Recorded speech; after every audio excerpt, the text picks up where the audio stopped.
ನಮಸ್ಕಾರ, ನ್ಯೂಸ್ 26ಗೆ ಸ್ವಾಗತ. ಕೋಟಿ ಕೋಟಿ ಆಸ್ತಿ ಐಷಾರಾಮಿ ಲೈಫ್ ಕೊಡಗಿನ number 1 tax payer Rashmika Mandanna. Bollywood, Tollywood, Kollywood ಸಿನಿಮಾಗಳಲ್ಲಿ ಮಿಂಚುತ್ತಿರುವ ಕೊಡಗಿನ ಕುವರಿ ರಶ್ಮಿಕಾ ಮಂದಣ್ಣ ಕೊಡಗು ಜಿಲ್ಲೆಯ ನಂಬರ್ 1 ಟ್ಯಾಕ್ಸ್ ಪೇಯರ್ ಆಗಿ ಹೊರಹೊಮ್ಮಿದ್ದಾರೆ. ಈವರೆಗೆ ಎಷ್ಟು ಕೋಟಿ ಟ್ಯಾಕ್ಸ್ ಪೇ ಮಾಡಿದ್ದಾರೆ ಅಂತ ಗೊತ್ತಾ? ಸಾಲು ಸಾಲು ಹಿಟ್ ಸಿನಿಮಾಗಳನ್ನ ಕೊಡ್ತಿರೋ ರಶ್ಮಿಕಾ ಮಂದಣ್ಣಗೆ ಡಿಮ್ಯಾಂಡ್ ಹೆಚ್ಚಿದೆ. ಪ್ಯಾನ್ ಇಂಡಿಯಾ ಸ್ಟಾರ್ ರಶ್ಮಿಕಾ ಶೀಘ್ರದಲ್ಲೇ ಹಸೆಮಣೆ ಇರಲಿದ್ದಾರೆ ಎನ್ನುವ ಸುದ್ದಿ ಕೂಡ ಹರಿದಾಡ್ತಿದೆ.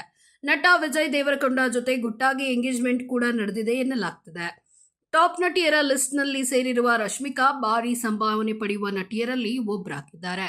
ಪ್ಯಾನ್ ಇಂಡಿಯಾ ನಟಿಯಲ್ಲಿ ಜನಪ್ರಿಯತೆ ಹೊಂದಿರುವ ನಟಿ ರಶ್ಮಿಕಾ ಮಂದಣ್ಣ ಕೊಡಗಿನ ಮೂಲಕವೇ ತೆರಿಗೆ ಪಾವತಿ ಮಾಡ್ತಿದ್ದಾರೆ.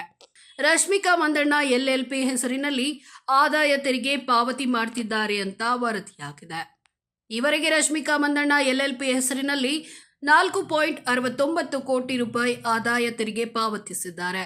ಪ್ರಸಕ್ತ ಹಣಕಾಸು ವರ್ಷದ 3 ಅವಧಿಯಲ್ಲಿ ತೆರಿಗೆ ಪಾವತಿ ಮಾಡಲಾಗಿದ್ದು, ಅದರಲ್ಲಿ ರಶ್ಮಿಕಾ ಮಂದಣ್ಣ ಮೊದಲ ಸ್ಥಾನದಲ್ಲಿದ್ದಾರೆ. ಮಾರ್ಚ್ ತಿಂಗಳವರೆಗೆ 4ನೇ ತ್ರೈಮಾಸಿಕ ತೆರಿಗೆಯನ್ನ ಪಾವತಿಸಲಿದ್ದಾರೆ. ಇದಾಗಿತ್ತು ಲೇಟೆಸ್ಟ್ ಅಪ್ಡೇಟ್ಸ್. ಇನ್ನಷ್ಟು ಸುದ್ದಿಗಾಗಿ ನೋಡ್ತಾ ಇರಿ ನ್ಯೂಸ್ 26 ಕನ್ನಡ. ನಾವು ನಿಮ್ಮೊಂದಿಗೆ.